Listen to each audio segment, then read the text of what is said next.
A long and failed attempt at reconciliation. I met my girlfriend in 2010 shortly after I divorced. She and I were on again off again buddies until the end of 2012. In 2012 my life imploded, and on top of some severe mental health issues, PTSD, I became physically ill with a weird and obscure disease. It is so rare that if I told you what disease it is you could find out who I am. It is a weird bastardization of a blood cancer and an autoimmune disorder. For me, 2013 to 2015 was a long struggle of therapy to bring my PTSD under control through much counseling at the VA while being physically sick and being my own lawyer as I had a protracted legal battle with my ex-wife. Through all this my GF was beside me and supportive. She quite literally saved my life a couple of times during this period, which left me feeling like I owed her a life debt. At the end of 2015 everything came together for me. I was given an experimental treatment that got me off chemo. After years of frivolous litigation against me by high-powered attorneys the ex-wife had hired, I prevailed in court. Without the imminent fear of having my children ripped from me and dying, I was able to piece my psyche back together and be a functional human being again. As I began to get better, I vowed to work hard to show my girlfriend how much I appreciated the effort she put into me. As soon as I was physically able, we started date nights. I would watch her disabled son for her and take him to his doctor appointments. I rented a hall for a wedding function for her other son and helped send him and his wife to Europe. I was struggling with physical therapy, and still I picked up household chores and anything else I could do to alleviate her workload in any way. After such a long illness my recovery was slow and I still went to bed fairly early, but I would often send her out with friends or co-workers to concerts or other social events. February 2, 2017 she was going out to a local venue with some live music with her co-workers. She leaves at 6 and tells me she will be home at 10. After not calling or texting me all night, she comes home at 1 a.m. reeking of sex. She tells me she ran into a friend of hers S. I know S used to fool around with my girlfriend before I was in a relationship with her. She denies it, but it's apparent that they had fucked that night. Considering everything she had done for me, I decided to give her the one night stand and not bother her about it. I thought if she got it out of her system we could refocus on us. I began redoubling my efforts to show her how much I appreciated her. Soon S becomes the only thing she will talk about. I get compared to him openly, and date nights are judged if they are fun, as the night she had with S sex dries up and she becomes openly hostile to me at times. Between February of 2017 and July 2019 I go to her and beg her to tell me what to do to fix it. Each time she gives me some bullshit answer and I follow through knowing it's bullshit. Finally in July 2019 I confront her. I demand answers and she still denied sleeping with S, but does admit she is still in love with him. She and I decide we are going to try and save what we have. We agree to a 90-day plan to work through this couple's book. At the end of the 90 days is a trip to No that was already planned. We decided we'll rededicate ourselves to each other and make a fresh start. She stops reading the book and won't do what we agreed upon, but I still agree to the No trip. She goes down 3 days before me for a work conference, then I join her for 5 more days. First red flag is that after being there for 3 days the hotel room doesn't look used at all. Then it becomes rather obvious that she is also helping her coworkers cheat on their husbands on this trip. I am super pissed, and the second we get back we start fighting. Long story short, she throws her phone at me to prove she isn't cheating, and the messages with S are all deleted. However, her messages with other guys were not. I got to see in graphic detail her sexting and offers to meet other men for sex going back to 2015. Then it gets worse. She had spent $800 in No on hotels I wasn't supposed to know about. We agree to try MC. Right before MC is to start, her disabled son dies. It's not unexpected, but it is still sudden. We press on with MC and she starts individual counseling. MC goes nowhere because she lies and will not confront her infidelity. She just keeps pointing out how she is nice to me again and we have a good sex life again, and tells me that should be enough. So we stop MC and she just works on her through her therapy. I hope for a breakthrough on her part with her counseling and I support her through her loss. Then just recently out of the blue she tells me stopped counseling and isn't taking her prescription antidepressants. She says she has worked through her problems and she is good. I then ask her if that means she can now be honest about her affairs, and she absolutely loses it. She now waffles from apologizing for hurting me to she never had an affair and has done nothing wrong. Every time I ask her about it she says she doesn't remember any of it. Not coming home late smelling like sex, or all the mean things she said to me, and not all the texts she sent. I told her that I could not trust her and that I had to assume that any time she wasn't in my presence that she was cheating on me. I told her I wanted an open relationship and she threw herself on the ground crying with convulsions, saying she couldn't bear the thought of me with another woman. That's where I ended it. We are officially broken up and I get the keys to my new apartment on March 1st. I guess what I am looking for here is some insight into how serial cheaters compartmentalize their behavior to not have to remember their misdeeds, and how a grown-ass woman with a professional career can be so erratic and hypocritical to the point of becoming physically ill at the thought of you doing to them the exact same thing they did to you. And now for some comments. I think her forgetting isn't compartmentalizing. I think it's either suppressing or more likely she's just lying. You know, I really think she knows all the efforts you made towards her and her son. I think she knows you really are a good person and she wanted to keep that for herself. But she didn't just want that, she wanted whatever else made her feel good and validated. Like her ex. She's a broken person and her broken part of herself is tied to her need for validation, which kind of makes her disabled relationship-wise. She's a serial cheater because she's never dealt with her past or her actions and she's run from it. It's why she lied to you. Can't reveal the monster she knows she is inside but still wants to keep you. She's got to face that thing she's allowed to cripple her, otherwise the cycle goes on. But this kind of monster, like any addiction, has to have its source cut off, and she gets her fix through affection and affirmations. Through her body is the easiest ones. To fix this she can't be with anyone, relationships would just enable her to pretend there's nothing wrong. That's why cheaters can't do long term. Eventually you get too close to the real her buried underneath it all over time, and she can't let you see it, otherwise she might have to face it. So then off to the next man that hasn't seen the thing she doesn't want to see. The problem cheaters don't realize is that we all are broken one way or another, but we accept it and work with it or approach it. That's emotional maturity. Cheaters can't face that, they can't face themselves. It's weird to have you say that because I had told her she was acting like an addict does. But I think you're right. She clearly has untreated mental health issues. You likely have a lot of residual trauma yourself that this went on for years. She sounds a lot like your first wife. Narcissistic and a taker without much giving. How do they compartmentalize it? Because they only understand their wants. She's lost in her own disease in her head. I'm in individual therapy now, but she quit hers. She is supposed to be starting up with a new therapist, but I haven't seen it. I love this woman and she did so much for me and my boys. I wish she would find her way to sanity. And now for the next story. 3 years and lots of trauma later, I'm still stuck in this cycle. I, 23 female, feel trapped in my 3-year relationship. I feel empty, stuck, and scared. Let me preface this by saying, I do not think that addicts are bad people.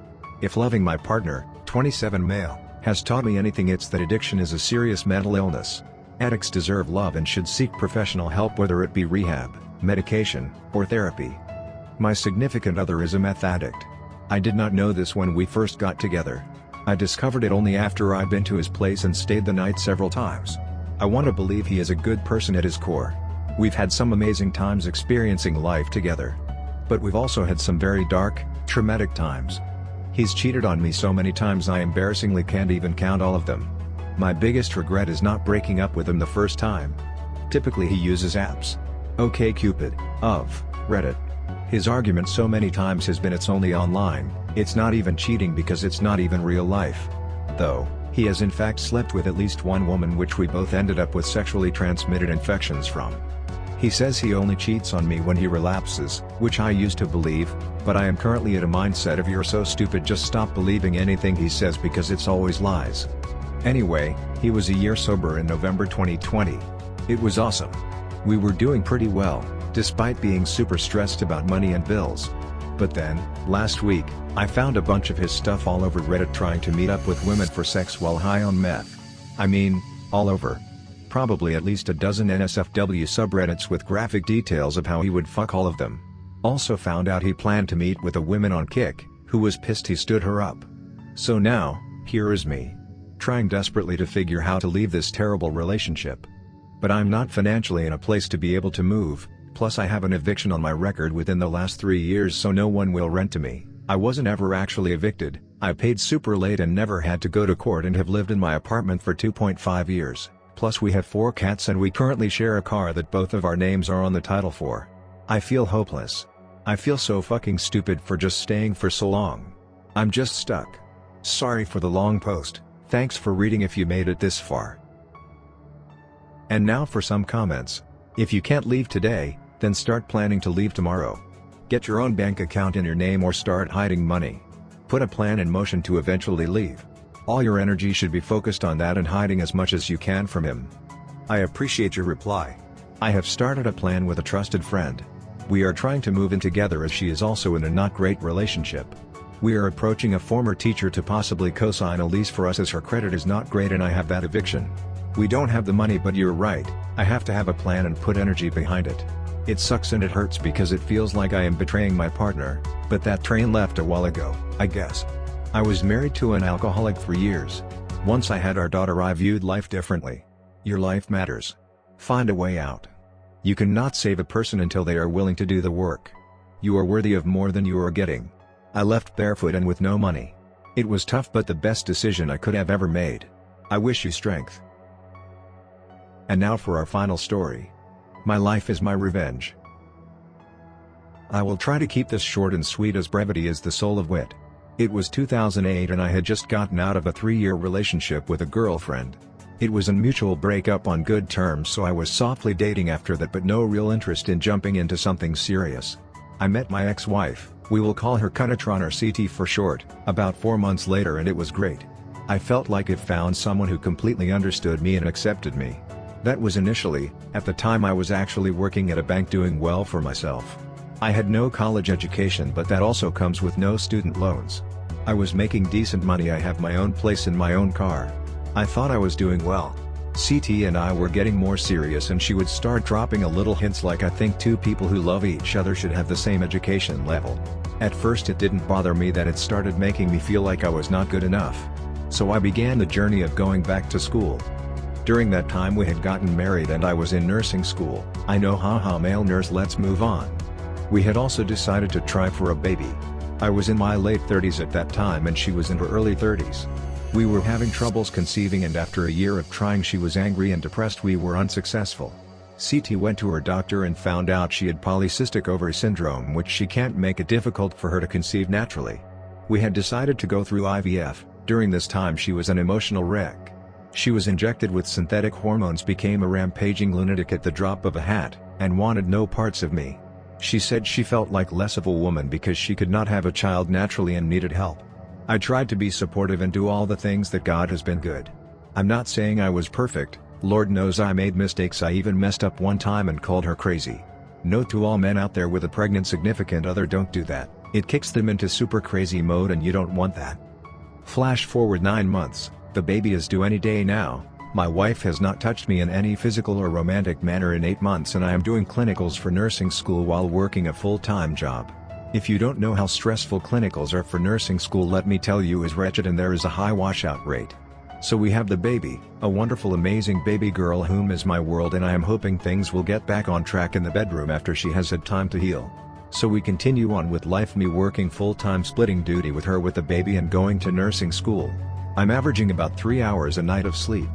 Still no intimacy, we have arguments, we have long discussions. She said she's just not feeling anything sexual anymore. I ask if there were someone else, which she adamantly denies. All the while she is growing further and further away and has her phone stuck to her 24 hours a day. This goes on for another 10 months, it has been 19 months and my wife has not touched me at all. I tried to hold her hand and she said I was being clingy. That was the final straw. I told her I can't take it anymore and I would need a divorce because I just can't live like this. She told me I was being selfish and that she would clean me out in the divorce and I would not get to see my daughter. I just replied I would get a good attorney, prove that I have been a loving and supportive father and husband, and go after her retirement. She is a teacher and has almost 20 years in the system.